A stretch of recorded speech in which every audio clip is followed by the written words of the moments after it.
Welcome to the Madison Miller Podcast Special Edition Series where I go over every 2023 men's college basketball conference tournament. This will be the 19th of 32 shows, and this will be the Atlantic-10. The tournament will be held at the Barclays Center in Brooklyn. The first round will be Tuesday, March 7th, second round Wednesday, March 8th, quarterfinals Thursday, March 9th, semifinals Saturday, March 11th, and the championship will be Sunday, March 12th at 1 o'clock Eastern on CBS. Alrighty, the seedings for the teams in this tournament. Your 1 seed is the VCU Rams, 24-7 overall, 15-3 in conference play. Your 2 seed, the Dayton Flyers, 20-11 overall, 12-6 in conference play. Your 3 seed, the Fordham Rams, 24-7 overall, 12-6 in conference play. Your 4 seed, the St. Louis Billikens, 20-11 overall, 12-6 in conference play. Your 5 seed, George Mason, 19-12 overall, 11-7 in conference play. The Patriots. Your 6 seed is the Duquesne Dukes, 20-11 overall, 10-8 in conference play. Your 7th seed is the George Washington Colonials, 16-15 overall, 10-8 in conference play. Your 8th seed is Davidson, 15-15 overall, 8-10 in conference play. Your 9th seed is St. Bonaventure, 14-17 overall, 8-10 in conference play. Your 10 seed is the St. Joseph Hawks, 14-16 overall, 8-10 in conference play. Your 11 seed is the LaSalle Explorers, 13-18 overall, 7-11 in conference play. Your 12 seed is the Richmond Spiders, 14-17 overall, 7-11 in conference play. Your 13 seed is the UMass Minutemen, 15-15 on the year, 6-12 in conference play. Your 14 seed is the Rhode Island Rams, 9-21 overall, 5-13 in conference play. And your 15 seed, Loyola Chicago Ramblers, 10-20 overall, 4-14 in conference play. So let's get to it. First game, Tuesday, March 7th, 11:30 a.m. Eastern on ESPN+, 13 seed UMass, 12 seed Richmond. UMass got off to a decent start this year and just faltered at the end. 3 guys averaging double figures a game. One of them got hurt, so really down to 2. And their leading guy is Matt Cross. Richmond, usually a middle team, but falling back to the pack. This is really the Tyler Burton show, leading the team in points and rebounds. I project Richmond 1.2, total 140 and 320. So therefore, Burton and company lead the way for a first round run. Second of 3 first round games. 15 seed Loyola Chicago, 10 seed St. Joe's. Loyola Chicago obviously comes over from the Missouri Valley. Dismal year 1 in the Atlantic-10. 2 guys averaging double figures a game. Philip Alston and Braden Morris. God bless you, Sister Claire. She's grateful that she saw that Final Four run. But this is not 5 years ago.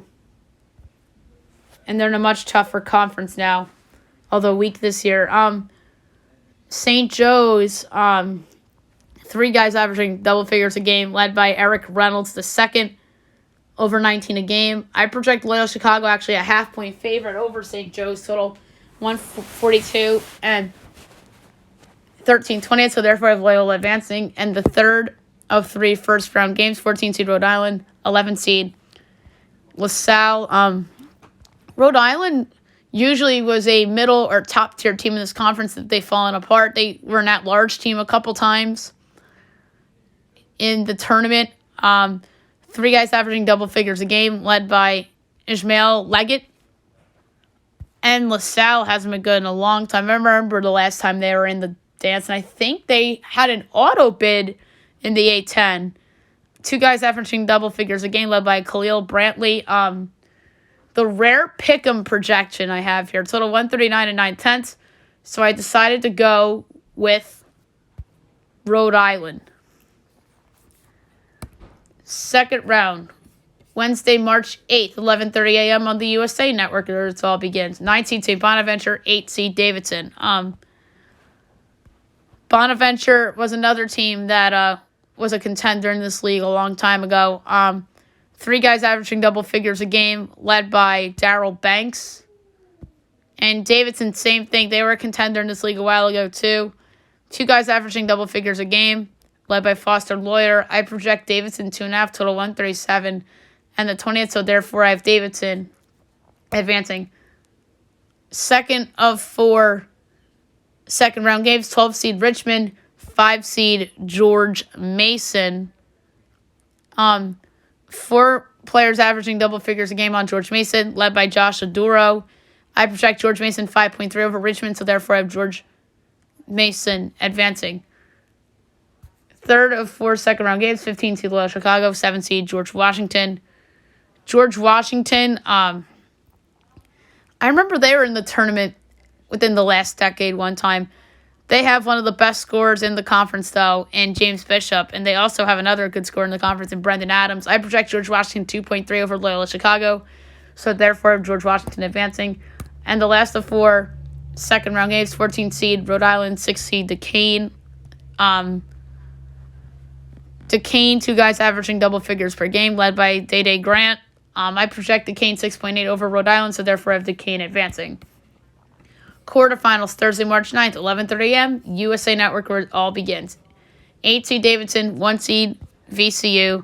VCU's been the dominant team in this conference. They've won 6 straight. The thing that sucks is that I think they need the auto bid to get in. 3 guys averaging double figures a game, led by Adrian Baldwin. I project VCU 9.7 over Davidson, so therefore I have VCU advancing. Second of 4 quarterfinal games, 5 seed George Mason, 4 seed St. Louis. St. Louis, you could argue underachieved a little bit this season.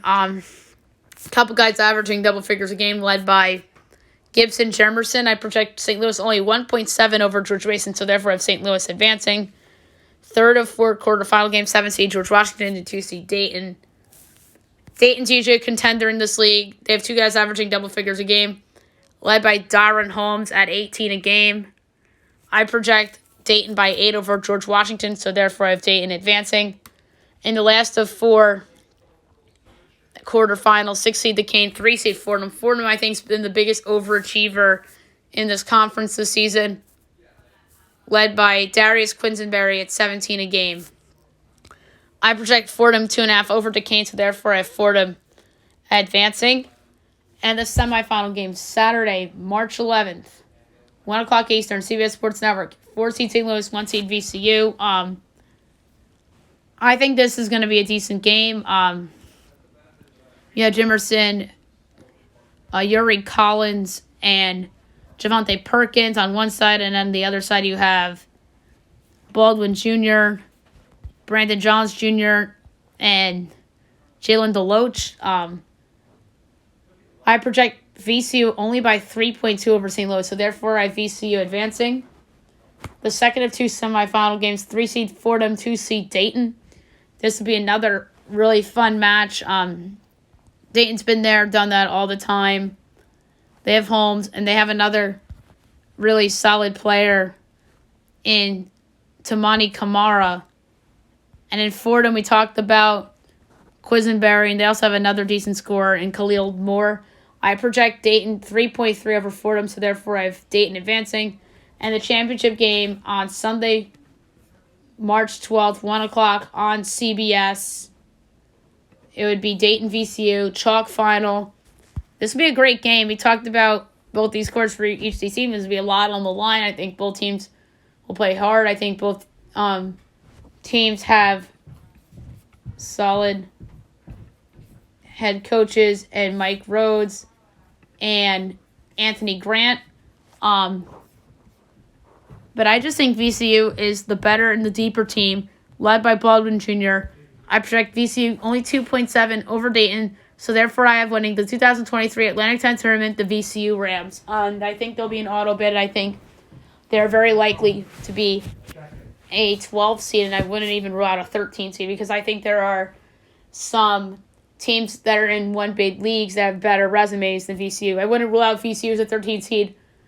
And the other case for that is if the bubble gets bigger in a way, and VCU could end up being a higher number seed, like a 13 rather than a 12, depending on how big the bubble is. I think Dayton and Fordham are very likely NIT teams. St. Louis, too. George Mason, I could see being in the CBI Basketball Classic. Somebody like Duquesne, I could see George Washington. I don't know if Davidson would be willing to do it. UMass might be. I feel like, overachieved this year, so I feel like you'll see UMass in one of these smaller tournaments. Davidson, I think, might sit out.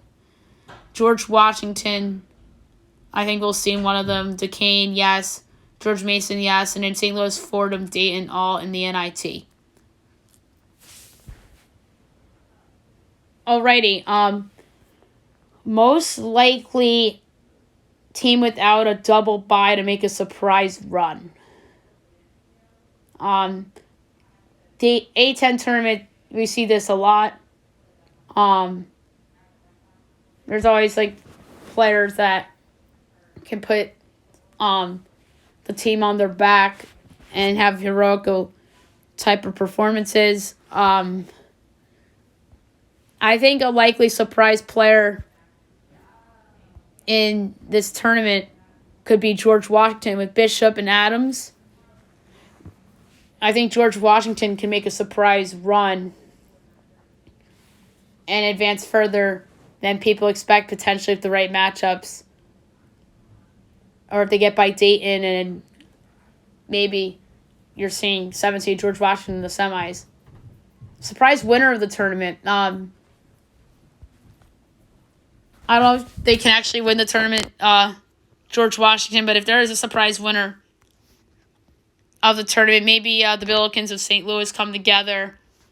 Fordham, I think, maybe being at the Barclays Center, I think they'll have a little bit of a home crowd. So if there's a surprise team that wins this tournament, I think it could be Fordham based on the Barclays Center factor. Now, a lot of their fans are going to come out and support them, and they're a fun team to watch, too. And then the value pick to win the Atlantic-10 tournament. I have the odds up here on DraftKings. So Dayton's actually the favorite, plus 160. VCU's plus 180. St. Louis is 5-1. Duquesne's plus 850. Fordham is 12-1. Davidson is 20-1. George Mason's 25-1. George Washington 65-1. St. Bonaventure 70. St. Joe's 80. Richmond's 80 as well. UMass is 130. LaSalle and Rhode Island are each 250. And Loyola Chicago is 300. George Washington at 65-1 is the long shot that I like the best. And I genuinely believe that the A10 this year is a one big league, so I don't think we're going to see multiple teams in this conference make the big dance. All right, so there you have it for the 2023 Atlantic-10 tournament. The next tournament podcast that we will do will be the